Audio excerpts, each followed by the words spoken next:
أهلا بكم في نباش التاريخ. في يوم 15 أكتوبر سنة 1920 نشرت صحيفة ذا سنتينل الأمريكية خبر بعنوان اضطهاد أينشتاين. بيقول الخبر إن التحريض المعادي للسامية في برلين خلى الأمور مش مريحة للعالم أينشتاين مؤسس نظرية النسبية اللي تم مناقشتها كتير، لدرجة إنه قرر يقطع علاقته بالجامعة ويسيب ألمانيا.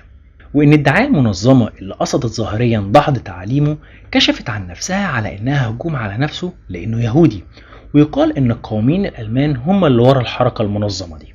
وبيضيف الخبر إن في سلسلة من المحاضرات تم الإعلان عنها كرد علمي على نظرياته، فيها تم استنكار اليهود وتم توزيع الأدب المعادي للسامية، وكمان عرض رمز معاداة السامية الصليب المعكوف للبيع.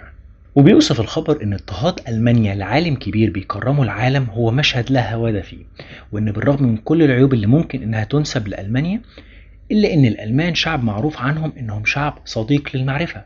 وفي الواقع من الخاصية دي نما كتير من الاحترام اللي كان العالم بيحسه تجاه الألمان قبل الحرب.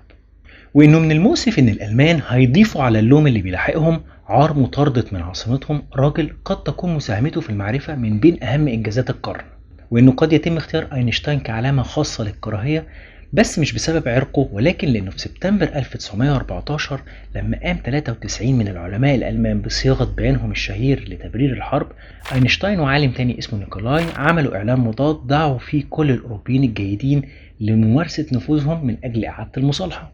وبيختم الخبر إن في بلدان وجامعات تانية هيجد أينشتاين فيها ترحيب، وارد إن احنا نسمعه بيشرح مفارقته الظاهرة للزمان والمكان في أمريكا.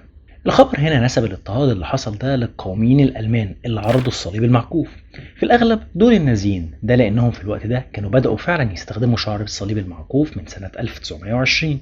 وكأن الخبر ده بيتنبأ باللي هيحصل كمان 13 سنة، ده لأن سنة 1933 فعلا هاجر أينشتاين تاني واستقر في الولايات المتحدة أول ما النازيين وصلوا للحكم.